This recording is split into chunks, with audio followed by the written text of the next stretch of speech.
कलयुग के महापाप के कारण जब ये पृथ्वी महाप्रलय की ओर जा रहा होगा, उस समय स्वयं भगवान धरती पर मानव देह धारण करके अपने सृष्टि को सुरक्षा देंगे, कली पाप को क्षय करेंगे और पुनः श्री सत्य युग स्थापन करेंगे। तो भगवान स्वयं नरदेह धारण करके कैसे धरती पर रहे होंगे, कितने कष्ट सहे होंगे, कितने कला पर वो अवतरण करेंगे, कैसे सभी भक्त जनों को उद्धार करेंगे, इस सभी के बारे में संत भीमो भोई जी ने अपने स्तुति चिंतामणि पुस्तक के पेज नंबर 45 और 46 पर लिखे हैं कि कसाबास परिहरिण श्रीअंगे कारुण्य मूर्ति साजे, पुरुष रतन जीवनर धन कोटि कलाधरी विजे।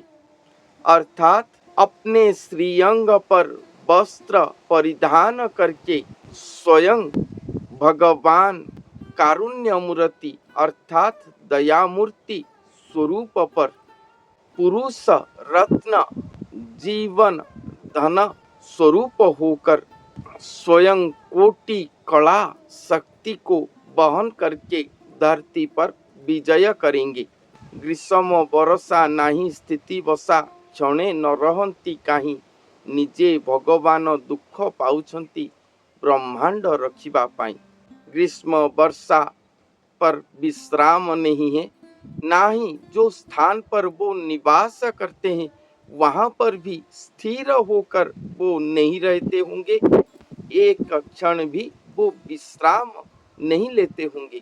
स्वयं भगवान स्वयं दुख पा रहे हैं कि कैसे अपने ब्रह्मांड को वो रक्षा करेंगे। क्षुधा तृषा मारी दिवस तिमिरी कषण कहिबी केते, निरंतरे प्रभु जोग साधुचंती भक्त मानक निमंते। क्षुधा तृषा को अपने अंदर मार कर या उसे सह्य करके दिन रात को एक करके वो साधन कर रहे होंगे। वो जितने कष्ट पाते होंगे उसको वर्णन करना संभव नहीं है। और स्वयं भगवान निरंतर योग साधना पर रहे होंगे, अपने भक्तों के लिए वो योग साधना करते होंगे। अल्प सिद्धि रे साधना नुहई बड़ई आश्चर्य कथा, प्रभु को हृदय जा लेखा पड़ी तिनी भुवन भारत। अल्प सिद्धि पर साधना संपूर्ण नहीं होगा। स्वयं भगवान अपने ब्रह्मांड को रक्षा करने के लिए स्वयं साधना कर रहे हैं, मगर अल्प साधना पर साधन सिद्धि नहीं हो रहा। ये सबसे बड़ी आश्चर्य कथा है। प्रभु को हृदय जा लेखा पड़ी तिनी भुवन वार्ता। प्रभु के हृदय पर जो लिखा गया है ये तीन भुवन की वार्ता, जिसके लिए वो खुद साधन कर रहे हैं, अधिक कष्ट पाकर साधन कर रहे हैं। ये बहुत ही आश्चर्यजनक बात है। नुहसी विकल भकत सकल संभाली थाओरे घाए, एका दिवसे सर्व सिद्धि करिबे उदे ठारू अस्त जाए। ये सब देखकर, अपने ऊपर पड़ रहे कष्ट आदि देखकर भयग्रस्त न होने के लिए भगवान कह रहे हैं और सब कुछ को सह्य करके रहने के लिए कह रहे हैं, धैर्य के साथ। क्यों ना एक ही दिवस पर भगवान सर्व सिद्ध करेंगे, उदय से अस्त तक। वो जो भगवान जो साधना कर रहे होंगे उसके द्वारा वो एक दिन नर देह पर दिव्य स्वरूप में उदय होंगे, उदय होकर फिर से वही देह पर अस्त होंगे, अर्थात उनका दिव्य स्वरूप दर्शन देंगे जगतवासियों को, और फिर से वो दिव्य स्वरूप वो नरदेह पर छुप जाएंगे। वो एक दिन होगा और वही एक ही दिन सर्व सिद्धि हो जाएगा। ये कली युग क्षय जाएगा, श्री सत्य युग सुप्रतिष्ठित होगा। भक्त जन भी अपने भगवान को देखकर पहचान जाएंगे और उनके सभी दुख कष्ट का अंत होगा। इसलिए सभी भक्तों को कहते हैं कि अब जो जितना कष्ट पाया है उसे धैर्य के साथ सह्य करके धरती पर मेरे इंतजार में रहो और मैं एक दिन उदय होकर अपने उदय से अस्त के अंदर सर्व सिद्धि कर दूंगा और तुम्हारा कष्ट दूर होगा। साधु सुज्ञ नर चिन्ही धरी धर जाची देउछंती धर्म। साधु सुज्ञ जन वही भगवान को पहचान कर उनके धर्म को धारण करो। 37 अंक आगकू जे रहिबो होइबो नुआरी जन्म। 37 अंक 37 अंक ये आगे रहेगा। उससे पहले नुयारी जन्म, नया जन्म भगवान लेंगे।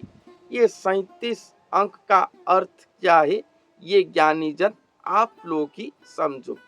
नाना पापे नाश जीव नर वंश कहारी नथिबो चारा। नाना पाप, ये कलिजुग की नर नारी नाना पाप करे होंगे।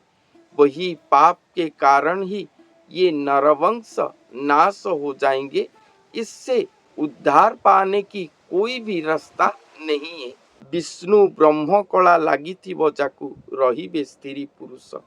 जो नर के अंदर विष्णु ब्रह्म कला रहा होगा वो सब भी सुरक्षित रहेंगे। गोप्य हेब सर्व जेते धन द्रव्य महादुरु दंड अछि। 7 दिन 7 रात्र अन्न पानी लोड़ी न पाइबे किछ। ये संसार पर जितने भी धन द्रव्य है ये सब एक दिन गोप्य हो जाएगा। 7 दिन 7 रात तक लोग अन्न पानी नहीं पाएंगे, अर्थात खाने पीने को कुछ भी नहीं पाएंगे। ऐसे महादुर्दंड समय आ रहा है। नवखंड मोही रही चिकी हुई लागुची मोते कातर। इतने महाभयंकर पाप है। पाप के कारण इतना महादंड धरती पर है। फिर भी ये धरती किस तरह से रहा है इसको जानकर संत के मन पर भय सृष्टि हो रहा है। एठारु एणिकी साधु सुज्ञ जन संभाली हुआ एथर। इसलिए हे साधु सुज्ञ नर सब अपने कष्ट को संभालो, अपने आप को संभाल कर रखो। पढ़ा शास्त्र गीता श्लोको अप्रमिता न शुणी थिली मु बेदे। अलेख महिमा 2 अक्षर पाद एबे होइछंती उदे। पढ़ा शास्त्र, अनेक शास्त्र गीता श्लोक अप्रमित में पठन किया हूँ, मगर कहीं पर भी ये बात श्रवण नहीं किया हूँ कि ये कलियुग के अंत समय पर स्वयं अलेख महिमा 2 अक्षर पाद होकर धरती पर उदय होंगे। ब्रह्मा विष्णु शिव कोटि कल्पयुग अनेक गलेणी बही। ब्रह्मा विष्णु शिव कोटि कल्पयुग बेहता ही गया है, मगर ब्रह्म कला बिना नथिले अंगरे भजिते सामर्थ्य नहीं। मगर ब्रह्म कला को अपने शरीर पर वहन न करके कोई भी ये अलेख महिमा पुरुष को भजन करने के लिए सामर्थ्य नहीं हुए हैं। अति भाग्य पूर्व सुकृत वासना तपस्या जहार थिबो मातृ गर्भ हेतु आत्मज्ञान भक्ति ताकू परापत हेबो। अति भाग्य पूर्व जन्म का स्वीकृति वासना तपस्या जिसका रहा होगा, मातृ गर्भ से हेतुधारी आत्मज्ञानी भक्ति उसी को ही प्राप्त होगा और वो ही अलेख महिमा को भजन करने के लिए सक्षम होगा। अलेख महिमा कौन है? भीम भोई महिमा धर्म के प्रचारक हैं और महिमा धर्म आश्रित जन सब अलेख महिमा यही शब्द को भजन करते हैं, यही दो अक्षर को भजन करते हैं। मगर मेरे हिसाब से अलेख स्वयं महाशून्य पुरुष, स्वयं सृष्टिकर्ता भगवान है, जो महापुरुष को धारण करके वो महावतरण करेंगे धरती पर।